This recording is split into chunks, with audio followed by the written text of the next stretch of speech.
ایک بار پیارے نبی رسول اللہ سرکار دو عالم مسجد نبوی میں تشریف لائے، جیسے کہ مسجد نبوی کے سامنے ہی حضرت بی بی فاطمہ حضرت علی کا گھر تھا۔ پیارے نبی مسجد میں بیٹھے تھے۔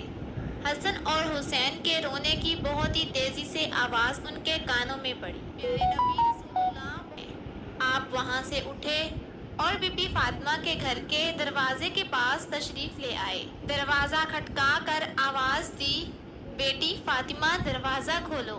اندر سے پیاری بیٹی بولی، اے ابو جان، دروازہ میری چادر نہیں کہ میں اپنے اوپر اوڑھ لوں، میری چادر پھٹ چکی ہے، میں اپنے پاؤں کو ڈھکتی ہوں تو سر ننگا ہو جاتا ہے، سر کو ڈھکتی ہوں تو پاؤں ننگے ہو جاتے ہیں۔ پیارے نبی نے جب یہ سنا تو اپنی چادر دیوار کے اوپر پھینک دی۔ بی بی فاطمہ نے وہ چادر اٹھا کر اپنے اوپر اوڑھی اور دروازہ کھولا۔ سرکار دو عالم نے اپنی بیٹی کے چہرے کی طرف دیکھا تو آپ بہت ہی پریشان ہو گئے، کیونکہ بی بی فاطمہ کا چہرہ بالکل پیلا ہو چکا تھا، آنکھوں کا رنگ کالا ہو چکا تھا اور بہت ہی کمزور نظر آ رہی تھی۔ پیارے نبی رسول اللہ سرکار دو عالم پوچھنے لگے، اے بیٹی فاطمہ، تجھے کیا ہوا ہے؟ سیدہ فاطمہ فرمانے لگی، اے ابو جان، آج آپ مجھے معاف کر دینا، آج آپ کی بیٹی آپ کے استقبال کے لیے دروازے پر نہ آ سکی۔ آپ کی بیٹی کئی دنوں سے بھوکی ہے، بھوکا ہونے کی وجہ سے اتنی کمزور ہو گئی ہے کہ چارپائی سے اٹھا بھی نہیں جا رہا۔ میرے شوہر حضرت علی شیر خدا اسلام کی تبلیغ کے لیے اللہ تبارک و تعالیٰ کی کتاب کو مختلف علاقوں میں پہنچانے کے لیے گئے ہیں اور گھر میں کچھ بھی نہیں ہے کھانے کو۔ یہ کہہ کر بی بی فاطمہ ہزاروں کی طرح رونے لگی اور کہنے لگی، اے ابو جان، حکم کریں آپ۔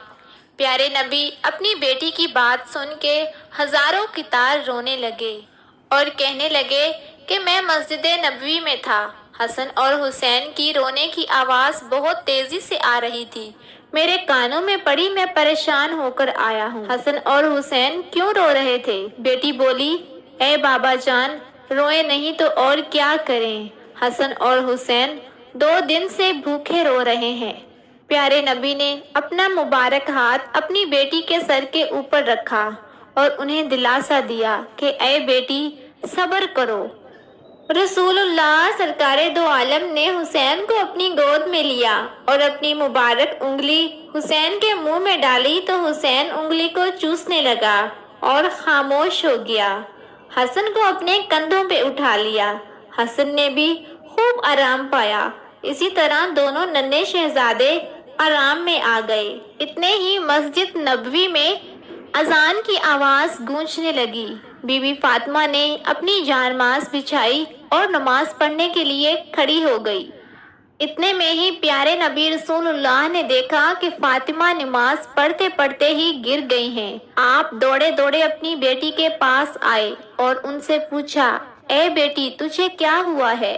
یہ سن کر بی بی فاطمہ ہزاروں کی طرح رونے لگی اور کہنے لگی، اے بابا جان، آج آپ کی بیٹی کا چوتھے دن کا فاقہ ہے، یعنی کہ بی بی فاطمہ 4 دن سے بھوکی تھی، کچھ بھی نہ کھایا تھا، ایک کھجور کا دانہ بھی نہیں کھایا ہے، اس لیے کمزوری کی وجہ سے میں گر گئی ہوں۔ پیارے نبی رسول اللہ نے دیکھا کہ بیٹی کے پیٹ پہ 3 پتھر بندھے ہوئے ہیں۔ پیارے نبی پوچھنے لگے، بیٹی یہ کیا ہے؟ بی بی فاطمہ فرمانے لگی، اے ابو جان، جب پہلے دن میں بھوکی تھی، کچھ بھی کھانے کو نہ تھا تو میں نے ایک پتھر کو اپنے پیٹ پہ باندھ لیا، جب دوسرے دن بھی کچھ کھانے کو نہ تھا، پھر میں نے دوسرا دن کا پتھر بھی پیٹ کے اوپر باندھ لیا، اور تیسرے دن بھی جب کچھ کھانے کو نہ تھا تو میں نے تیسرا پتھر بھی اپنے پیٹ پہ باندھ دیا، اور آج آپ کی بیٹی کا چوتھے دن کا فاقہ ہے، آج آپ کی بیٹی چوتھے دن کی بھوکی ہے۔ یہ کہہ کر بی بی فاطمہ بہت ہی زیادہ رونے لگی۔ پیارے نبی فرمانے لگے، اے فاطمہ، اپنی جانماز کا پلہ اٹھاؤ۔ جب بی بی فاطمہ نے جانماز کا پلہ اٹھایا تو مسلے کے نیچے ہزاروں کی طرح سونے کا ڈھیر لگا ہوا تھا۔ پیارے نبی فرمانے لگے، فاطمہ بیٹی، یہاں سے تمہیں جتنا سونا چاہیے اٹھا لو، لیکن یاد رکھنا قیامت کے دن تمہیں اس کا حساب دینا پڑے گا۔ یہ سن کر بی بی فاطمہ نے سونے کو ہاتھ بھی نہ لگایا اور جانماز کا پلہ واپس رکھ دیا اور کہنے لگی، اے ابو جان، مجھے یہ سونا نہیں چاہیے۔ پیارے نبی نے جب یہ دیکھا تو اپنی بیٹی کو گلے سے لگایا اور کہنے لگا، اے فاطمہ، تیرا یہ صبر قیامت والے دن تک یاد رکھا جائے گا۔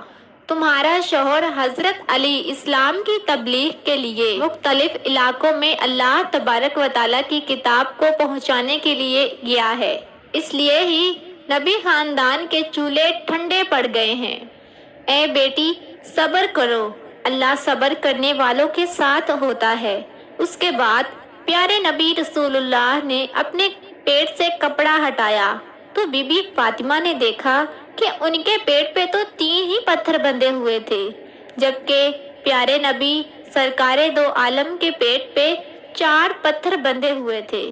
سرکار دو عالم فرمانے لگے، اے بیٹی، تو 3 دن کی بھوکی ہے اور میں 4 دن کا بھوکا ہوں، میرا آج 4تھے دن کا فاقہ ہے، میں نے اپنے پیٹ پہ 4 پتھر باندھے ہوئے ہیں۔ پیارے نبی رسول اللہ سرکار دو عالم ایسا کیوں کرتے تھے؟ ان کے ایسا کرنے کی وجہ کیا تھی؟ وہ چاہتے تو پہاڑوں کو بھی سونا کر دیتے۔ وہ بھوکے کیوں رہتے تھے؟ کیونکہ ان کی امت غریبی کی وجہ سے اپنے ایمان کا سودا نہ کرے، اس کی امت یہ نہ کہے کہ ہمارے نبی نے تو شان و شوکت سے زندگی گزاری ہے اور ہم غربت میں رہ رہے ہیں۔ پیارے نبی رسول اللہ کی انگلی کے اشاروں پہ چاند چلتا تھا، آپ کے پسینے کی خوشبو گلابوں میں مہکتی ہے، جس کے اشارے پہ سورج بھی واپس مڑ آتا تھا، جس کے اشارے پہ پتھر بھی بولتا تھا اور کہتا تھا، لا الہ الا اللہ محمد رسول اللہ۔ اللہ تبارک و تعالی ہمیں روزوں کے ساتھ پیارے نبی رسول اللہ کی سنتوں پہ عمل کرنے کی بھی توفیق عطا کرے، آمین۔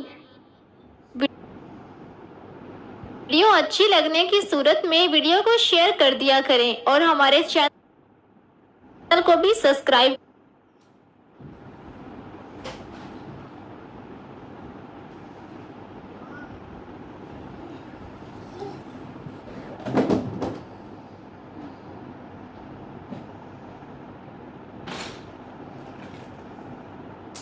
کر لیں۔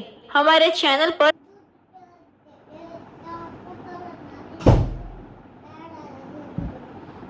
اس طرح کی ویڈیو اپلوڈ کی جاتی ہیں۔